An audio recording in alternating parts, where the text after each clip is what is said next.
अलग हम लोग ट्रायंगल का जो ये सफ़र हम लोगों का चल रहा था, क्लास 10th का जो हम लोग ट्रायंगल पढ़ रहे थे, इसमें हम लोग थेल्स थ्योरम का कॉन्सेप्ट समझ लिए, है ना। थेल्स थ्योरम पर इंपॉर्टेंट क्वेश्चंस क्या क्या आ सकता है वो भी देख लिए, और हम लोग सिमिलैरिटी का भी कॉन्सेप्ट पढ़ लिए, है ना। क्लास 10th ट्रायंगल करके एक अलग प्लेलिस्ट बना हुआ है, जो बच्चे नहीं पढ़ पाए हैं वहाँ सारा चीज़ अवेलेबल है, वहाँ जा करके तुम देख सकते हो। इस चैनल पर जो प्लेलिस्ट का नाम होगा क्लास 10th ट्रायंगल करके या ट्रायंगल क्लास 10th करके ऐसे नाम होगा, है ना।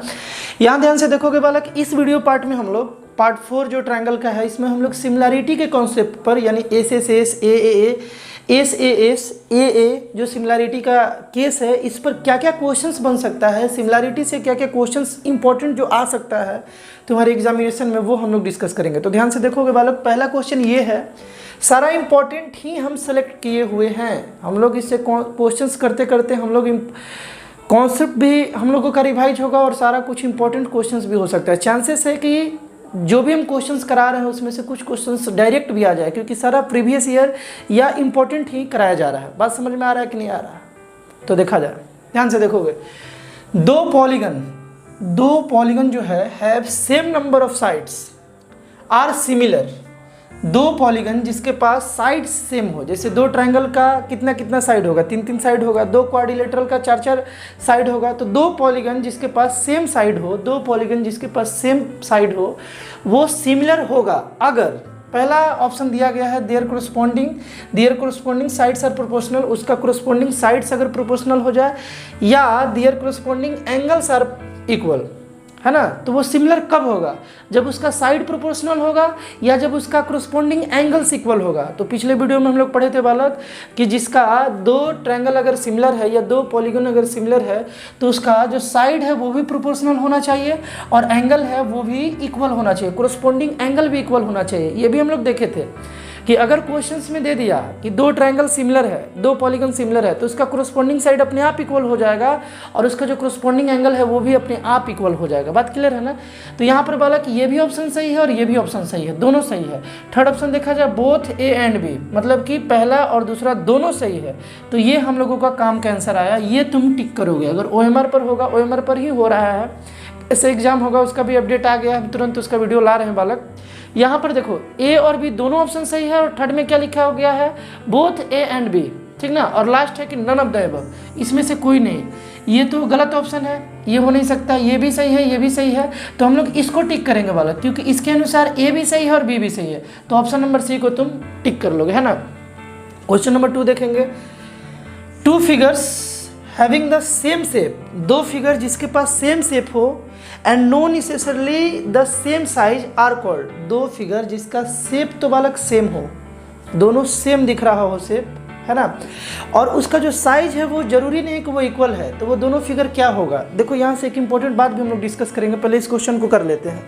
दो फिगर जिसके पास सेम शेप है ना, सेम शेप है दोनों फिगर के पास, बट कोई ज़रूरी नहीं है, no necessarily the same size, दोनों फिगर का साइज जो है वो सेम नहीं है। जैसे देखो, एक छोटा इक्विलेटरल ट्रायंगल और एक बड़ा इक्विलेटरल ट्रायंगल, ये दोनों एक जैसा है, सेम शेप है, सेम शेप है ना, बट इसका साइज इक्वल नहीं है, साइज इक्वल नहीं है। ऐसे फिगर को ही हम लोग सिमिलर फिगर बोलते हैं बालक, है ना। ऐसे ही फिगर को हम लोग सिमिलर बोलते हैं। जैसे देखो, एक सर्कल और ये एक सर्कल, दोनों सेम शेप है, दोनों सर्कल है, बट साइज इक्वल है क्या, नहीं है ना। तो अगर दो सर्कल है, हमेशा दो सर्कल सिमिलर होगा, हमेशा दो सर्कल सिमिलर होगा, क्योंकि वो एक जैसा दिखेगा, साइज कोई भी हो। सिमिलरिटी के लिए साइज मैटर नहीं करता है। तो यहाँ पर जो कॉन्ग्रुएंट फिगर, ये तो हो नहीं सकता है, क्योंकि कॉन्ग्रुएंसी के लिए क्या चाहिए बालक, कॉन्ग्रुएंसी के लिए सेम साइज चाहिए, क्योंकि कॉन्ग्रुएंसी का कॉन्सेप्ट था कि दोनों एक दूसरे को ढक दे, ठीक ना। दो फिगर अगर कॉन्ग्रुएंट है तो एक को दूसरे के ऊपर रखो या दूसरे वाले को एक के ऊपर रखो, दोनों एक दूसरे को ढक दे, तब उसको कॉन्ग्रुएंट। तो ये तो होगा नहीं। इक्वल फिगर नहीं बोला जाता मैथ में, ये सब कुछ नहीं होता है इक्वल फिगर, है ना। इक्वल इक्वेशंस होता है, इक्वल फिगर थोड़ी होता है बालक, सिमिलर फिगर। ये ऑप्शन तुम्हारा सही है, ये ऑप्शन को टिक करोगे। और एक साइमेट्रिक फिगर है, ये सब नहीं होगा, या तो सिमिलर या तो कॉन्ग्रुएंट। तो कॉन्ग्रुएंट होने के लिए इक्वालिटी का कंडीशन और सिमिलर होने के लिए सेम शेप। बात क्लियर है। तो यहाँ ऑप्शन नंबर 2 होगा। देखो वाला कि यहाँ से इंपॉर्टेंट बात डिस्कस कर लिया जाए कि दो कॉन्ग्रुएंट फिगर हमेशा सेम होगा, एक जैसा दिखेगा। तो दो कॉन्ग्रुएंट फिगर बालक सिमिलर होगा, हमेशा होगा, बट दो सिमिलर फिगर जरूरी नहीं है कि वो कॉन्ग्रुएंट भी हो जाए, क्योंकि कॉन्ग्रुएंसी का क्या केस है बालक कि वो दोनों फिगर इक्वल होना चाहिए, शेप भी इक्वल होना चाहिए और सेम भी होना चाहिए। कॉन्ग्रुएंट नहीं होगा, दो सिमिलर फिगर कोई जरूरी नहीं कि वो कॉन्ग्रुएंट हो, बट दो कॉन्ग्रुएंट फिगर हमेशा जरूरी है, फिक्स है कि वो सिमिलर होगा ही होगा। तो चलो बालक हम लोग थर्ड क्वेश्चन देखते हैं। थर्ड नंबर क्वेश्चन में बालक दिया गया है कि इफ ट्रायंगल ABC, ये जो ट्रायंगल है ना ABC, ये सिमिलर है, ये दोनों ट्रायंगल बालक सिमिलर दिया गया है PQR के, देन Y प्लस जेड तुमको बताना है। ध्यान से बालक देखोगे, इंपॉर्टेंट क्वेश्चंस है, इससे तुम सीखोगे भी, सिमिलैरिटी का कॉन्सेप्ट भी हम लोग सीखते चलेंगे। कल ही हम लोग देखे थे कि बालक अगर ABC सिमिलर हो PQR के, तो यहाँ से हम लोगों को 6 बात मिल जाता है। पहला कि A जो है P के इक्वल, B जो है Q के इक्वल और C जो है ना वो R के इक्वल है। कोरस्पॉन्डिंग एंगल्स आर इक्वल होगा बालक। और साथ साथ मिलता क्या है, देखो AB बाई, देखोगे बालक AB बाई इधर से 2 लिए ना, तो इधर से भी 2, AB बाई PQ ये इक्वल होगा। देखो इधर से एक गैप करके, तो बालक इधर से भी एक गैप करके AC बाई PR, और इधर से अगर लास्ट वाला दोनों लेते हैं ना BC, तो इधर से भी लास्ट वाला QR, यानी कि is equal to BC by QR। ये बात मिला, मतलब कि एक ये बात मिला बालक, और तीनों कोरस्पॉन्डिंग एंगल, यानी कि P जो है वो A जो है वो P के इक्वल, ये वाला एंगल जो है ना, ये वाला एंगल इसके इक्वल, और जो B है ना B, ये B कहाँ गया बालक, ये वाला जो एंगल है ये Q के इक्वल, मतलब इसके इक्वल, और जो C है ना वो R के इक्वल, C जो है वो R के इक्वल। ऐसा तुम नहीं बोल सकते हो कि दो सिमिलर है तो B R के इक्वल हो जाएगा, B थोड़ी होगा। B का पोजीशन बीच में है, तो ये बीच वाले के ही इक्वल होगा, यानी B Q के ही इक्वल होगा। अरे बात समझ में आ रहा है कि नहीं आ रहा है? तो देखो यहाँ पर तुमसे क्या पूछ रहा है बालक, Y प्लस जेड। अब ये Y कहाँ है बालक, Y यहाँ है, और ये Z इसके बारे में पूछ रहा है ना। Y प्लस जेड कितना होगा ये हमको बताना है। ऑप्शन तुम्हें 4 मिला हुआ है, वीडियो को पॉज करके थोड़ा रोक करके तुम ट्राई कर सकते हो। अगर ट्राई कर ले रहे हो बालक तो देखा जाए बालक, यहाँ पर मतलब हमारे पास क्या आ गया इक्वेशन कि AB बाई PQ, AB का लेंथ कितना है, AB का लेंथ हमारे पास है बालक Z, AB बाई PQ यानी Z बाई 3, ये किसके इक्वल आ गया बालक, ये किसके इक्वल आ गया, तो AC बाई PR। AC को देखो AC बाई PR, AC है तुम्हारा, AC है बालक 4√3 है ना, AC है 4√3, और PR जो है बालक AC बाई PR था ना, PR जो है वो Y है, इज इक्वल टू, यहाँ से देखोगे इज इक्वल टू, यहाँ पर है बालक BC by QR, BC by QR यानी कि 8/6, यहाँ तक हम लोगों को बात मिला बालक। अरे यहाँ तक बात मिला। अब देखो इसको जब तुम इससे इक्वेट कर दोगे तो Z का वैल्यू निकल जाएगा, है ना। और तुम जब इससे जब तुम इसको इक्वेट कर दोगे, क्योंकि ये सारा आपस में इक्वल है, तो फिर Y का वैल्यू मिल जाएगा, और दोनों को जब ऐड कर दोगे तो काम तुम्हारा हो जाएगा बालक। अरे क्वेश्चन का काम हो जाएगा, तुम्हारा कैसे काम हो जाएगा, ध्यान से देखो बालक। तो हम इसको यहाँ बताते हैं, देखो Z/3 जो है ना, ये Z/3 है, ये 8/6 के इक्वल है, तो हम लोग यहाँ लिखेंगे Z/3 जो है ये 8/6 के इक्वल है।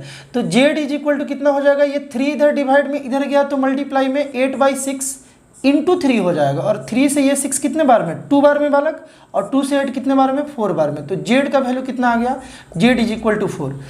बात समझ में आ रहा है ना, Z इज इक्वल टू 4। इसी तरीके से देखो ये वाला जो बात है, ये भी इसके इक्वल है, तो इसको यही बना लिया जाए बालक, इसको यही बना लिया जाए, 4/√3/y इज इक्वल टू 8/6 है ना। देखो यहाँ से इस y को अगर हम इधर भेजे तो मल्टीप्लाई में, और 6 को इधर भेजे तो, या तुम ऐसे कर सकते हो, दोनों को रेसिप्रोकल कर सकते हो, तुम्हारा मन जैसे बना लो इसे, है ना। यहाँ भी जगह थोड़ा बालक कम बच रहा है, तो हम यहाँ इसको बताते हैं, ध्यान से देखो यहाँ बता देते हैं। 4√3/y इज इक्वल टू 8/6 है ना। तो हम क्या कर रहे हैं कि y इधर डिवाइड में इधर गया तो मल्टीप्लाई में, तो हम लोग क्या लिख सकते हैं, 4√3 इज इक्वल टू 8/6 y हो जाएगा, 8/6 ये इधर गया तो y हो गया। अब देखो इस y का वैल्यू निकालना है, और ये 6 किस में है, डिवाइड में, इधर आएगा तो मल्टीप्लाई में, 4√3 इंटू 6 और डिवाइडेड बाय ये 8 इधर y के साथ, देखो y के साथ 8 किस में है बालक, y के साथ 8 मल्टीप्लाई में, तो जब इसको हम लोग RHS में LHS में भेजेंगे तो ये डिवाइड में आ जाएगा, ठीक ना।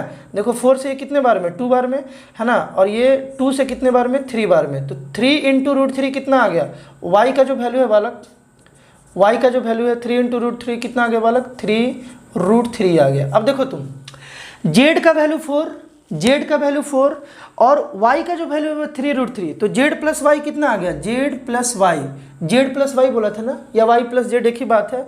ये दोनों का वैल्यू कितना आ गया बालक, कितना आ गया, z जो हमारा 4 था तो यहाँ 4 और प्लस ये था 3√3, यही हम लोगों का बालक वैल्यू आ गया। देखा जाए कहाँ है, 4 + 3√3 ऑप्शन नंबर बी, यानी कि ऑप्शन नंबर बी जो है वो सही ऑप्शन है।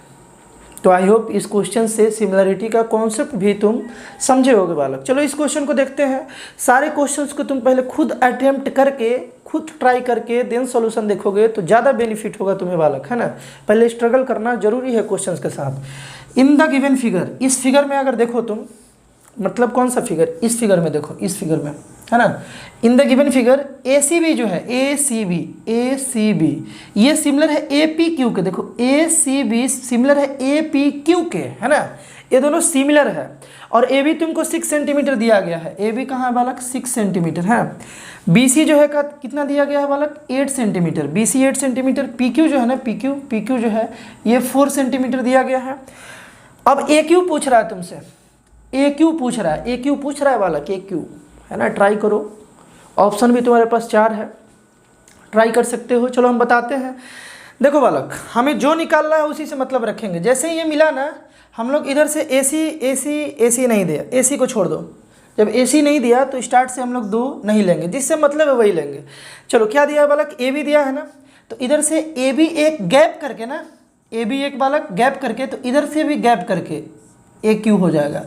ये किसके इक्वल, देखो AB जो है ये AB बाई AQ जो है, AB देखो इधर से गैप करके तो इधर से भी एक गैप करके, दो सिमिलर ट्रायंगल में जैसे इधर का रेशियो लेंगे वैसे उस ट्रायंगल का रेशियो लेंगे, इधर से गैप करके तो इधर से भी गैप करके, ये इक्वल हो जाएगा।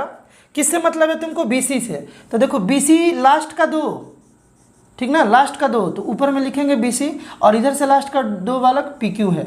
समझ गए ना, ये एक इक्वेशन मिल गया सिमिलरिटी के हेल्प से बालक, ये हम लोगों को एक इक्वेशन मिल गया। ऐसे ही इक्वेशंस बनाएंगे। एक और हो सकता था, बिल्कुल एक और हो सकता था कि यहाँ जो AC है ना, इज इक्वल टू हम लोग लिख सकते थे AC इज बाई AP लिख सकते थे, बट क्वेश्चंस में इससे हमको मतलब ही नहीं है। ये ना पूछा है ना दिया है, तो इसको नहीं लेंगे।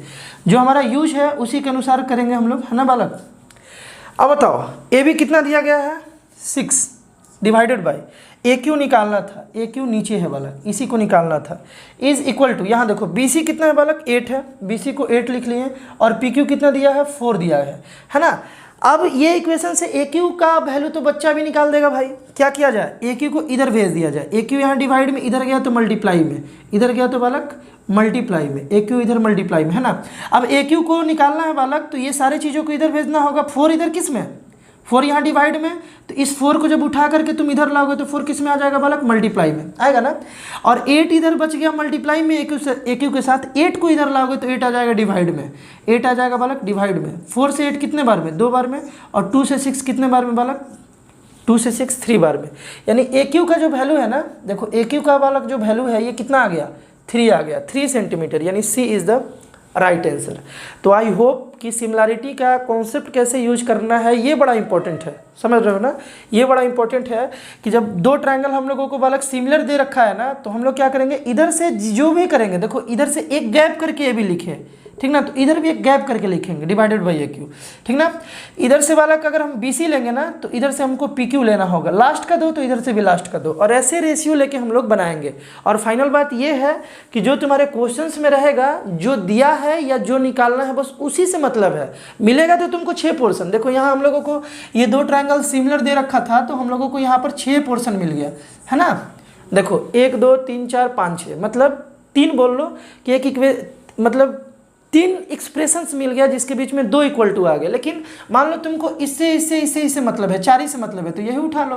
या तुमको इससे मतलब है, मतलब इन द सेंस कि जो दिया गया है और जो निकालना है उसको देखोगे। कभी कभी क्या होगा कि 6 से मतलब रहेगा, इस क्वेश्चन में तो 6 से मतलब था, है ना, इससे सबसे मतलब था, तब हम लोग Z और Y का वैल्यू निकाले। तो यहाँ सबका यूज करेंगे टाइम बचाने के लिए। जहाँ 2 ही से 4 ही से मतलब रहेगा वहाँ 4 ही लिखेंगे, कोई ज़रूरत नहीं है सबको लिखने का। क्लियर होगा ये क्वेश्चन। चलो क्वेश्चन नंबर 5 देखते हैं। तो बालक ये जो 5 नंबर क्वेश्चन है ध्यान से देखोगे और पहले ट्राई करोगे बालक। ट्राई करना अति आवश्यक है, क्या हिंदी है, अति आवश्यक है। ध्यान से देखो, ट्रायंगल ABC जो है, अगर ट्रायंगल ABC सिमिलर है ट्रायंगल DEF के, ध्यान से देखोगे मतलब दिया गया है कि ट्रायंगल ABC है ना, ये सिमिलर है ट्रायंगल DEF के। बात क्लियर है? तो बोल रहा है such that 3AB is equal to D, 3AB is equal to बालक D है, ठीक ना। ध्यान से देखोगे बालक 3AB इज इक्वल टू क्या है, D है, and BC is equal to 9 centimetre दिया गया है। तो तुमसे EF पूछ रहा था बालक, EF पूछ रहा था है ना। तो देखो हम लोगों को किससे किससे मतलब है वही रखेंगे, हमको AB से मतलब है, DE से मतलब है, BC से मतलब है और EF से मतलब है। देखो इधर से AB लेना है, देखो अगर सिमिलर है तो इधर से 2, तो इधर से भी 2, स्टार्टिंग से 2 है ना। तो AB बाई D जो है हम लोगों को मिल गया, इक्वल हो गया, ये AB और DE के बीच में मिल गया बालक हम लोगों को। अब यहाँ देखते हैं, ध्यान से देखो, BC जो है ना, BC और EF से मतलब है, तो BC इधर से लास्ट 2, तो EF भी बालक इधर से लास्ट 2, तो इज इक्वल टू हो जाएगा BC बाई EF। ये हम सिमिलैरिटी में बढ़िया से समझाए हुए हैं। अगर तुम नहीं क्वेश्चंस में नहीं हैंडल कर पा रहे हो तो इसका मतलब है कि सिमिलैरिटी का जो कॉन्सेप्ट है ना बालक, वो तुम्हें अच्छे से क्लियर नहीं है, तो उसे जा करके अच्छे से देखोगे। देखो आप बालक यहाँ बताते हैं, ध्यान से देखोगे, AB by DE is equal to BC by EF। अब यहाँ देखो BC जो है ना हम लोगों को 9 दे रखा है, BC हम लोगों को बालक 9 दे रखा है, EF निकालना है, EF लिख लिए है ना। ये इक्वल टू देखो यहाँ पर AB जो है, AB को हम लोग लिख लेते हैं बालक, यहाँ देखो AB जो है, AB बाई DE का वैल्यू देखो, DE का वैल्यू देखोगे, DE जो है ये 3AB है, तो बालक DE is equal to 3AB है, तो DE जहाँ पर है देखो, DE नीचे में है, DE के प्लेस पर हम लोग 3AB लिख सकते हैं क्या, 3AB। ध्यान से देखो बात यही है, बात यही लिखे हुए हैं। सिमिलैरिटी के कॉन्सेप्ट से हम लोग ये निकाले है ना, ये निकाले, और कैसे निकाले ये भी समझ रहे हो ना बालक तुम। जो नीड है क्वेश्चन में निकल तो सकता है यहाँ से, और एक क्या क्या निकाले, AB DE BC और EF निकाल ली, एक AC और DF भी निकलेगा, एक गैप करने वाला है ना, एक गैप करके जो निकलेगा वो भी निकलेगा, लेकिन उससे कोई मतलब है नहीं ना, क्वेश्चन में उसका वैल्यू दे रखा है और ना कुछ निकालने बोला है ना, तो उससे हम लोग को मतलब है नहीं, तो उससे छोड़ देंगे, हम लोग इस 4 को पकड़ेंगे। अब यहाँ से देखो यही बात था, AB लिख दिए, ये D के प्लेस पर हम 3AB कहाँ से लिख दिए, गिवन था कि D का वैल्यू बालक 3AB है, D का वैल्यू 3AB है, तो D को रिप्लेस करके 3AB लिख लिए, फायदा होगा इससे है ना। और BC का वैल्यू 9 दिया था, तो BC के प्लेस पर देखो ऊपर में BC था तो 9 लिख दिए, 9 सेंटीमीटर लिख दिए, ठीक है। और यहाँ पर EF हमें नहीं मालूम था, EF ही निकालना था, तो EF को एज इट इज रखेंगे। देखो AB से AB बालक कैंसिल हो गया, AB से AB कैंसिल हो गया, तो यहाँ बालक फिर यहाँ बताते हैं, ध्यान से देखो, AB से AB कैंसिल हो गया, तो ये बच गया 1/3, देखो 1/3 है ना, और इधर क्या बच गया बालक 9/EF, 9/EF बच गया। EF को इधर लाएंगे है ना, EF को जब हम लोग इधर लाएंगे तो EF आ गया डिवाइड में था, इधर 1 के साथ मल्टीप्लाई, और ये 3 इधर डिवाइड में इधर गया तो मल्टीप्लाई, यानी 9 × 3, तो EF कितना हो जाएगा बालक, EF हो जाएगा हम लोगों का 27 सेंटीमीटर, 27 सेंटीमीटर, यानी option number A is the right answer, क्योंकि EF यहाँ से 27 आया। तो बालक आई होप ये 5 क्वेश्चन से तुम सिमिलैरिटी का कॉन्सेप्ट अच्छे से क्लियर किए होगे है ना, तुम्हें क्लियर हुआ होगा। ये 5 क्वेश्चन काफ़ी इंपॉर्टेंट था, पहला जो 2 क्वेश्चन था वो भी बहुत इंपॉर्टेंट है, वो पहले भी CBSE में आ चुका है, जब 1 नंबर वाला जो क्वेश्चन आता था पहले CBSE में, वहाँ वो क्वेश्चन पूछा जा चुका है। बात क्लियर है बालक? तो सारे क्वेश्चंस जो हम करा रहे हैं उसे बढ़िया से देखो, बढ़िया से उसे समझो, कहीं डाउट है तो कमेंट करो, हम उसको अगले वीडियो पार्ट में उसे सॉल्व कर देंगे, जो भी तुम्हारा डाउट होगा उसे क्लियर किया जाएगा। और लास्ट में जैसे थेल्स थ्योरम पर कुछ क्वेश्चंस किए, सिमिलैरिटी पर कुछ क्वेश्चंस किए, जब हम सारा ट्रायंगल जब तुम्हें पढ़ा देंगे तो लास्ट में 2 वीडियो केवल इंपॉर्टेंट क्वेश्चंस के लिए लाएंगे, जो मिसलेनियस होगा, उसमें थेल्स सिमिलैरिटी दोनों मिक्स होगा है ना। अभी केवल स्पेशल आ रहे हैं, जैसे सिमिलैरिटी पर केवल, थेल्स पर केवल, लास्ट का 2 वीडियो भी काफ़ी इंपॉर्टेंट होगा। यानी बेसिक बात ये है कि जितना भी हम क्वेश्चंस करा रहे हैं, अगर उतना क्वेश्चंस तुम अच्छे से कर लिए, सारे कॉन्सेप्ट पढ़ लिए, तो तुम्हें एग्जाम्स में कहीं दिक्कत नहीं होने जा रहा है। बात क्लियर है? सारा क्वेश्चंस रिसर्च बेस्ड आ रहा है, मतलब 2-4 सिंपल पेपर को बढ़िया से देख करके उसमें से जो इम्पोर्टेंट क्वेश्चंस लगता है बालक, उसी को हम यहाँ करा रहे होते हैं। बात क्लियर है ना। तो मिलते हैं बालक नेक्स्ट वीडियो में, जिसमें हम लोग ट्रायंगल का अगला पार्ट, जिसमें हम लोग एंगल बाइसेक्टर के बारे में पढ़ रहे होंगे। एंगल बाइसेक्टर जो थ्योरम है उस पर भी क्वेश्चंस आ रहा है। ट्रायंगल में तो कोई डिडक्ट हुआ नहीं है पार्ट, तो हम लोग उसके बारे में अगले वीडियो पार्ट में पढ़ेंगे। पहले कॉन्सेप्ट समझेंगे, फिर उस पर कुछ इंपॉर्टेंट क्वेश्चंस करेंगे। तो बालक मिलते हैं नेक्स्ट वीडियो में, बाय।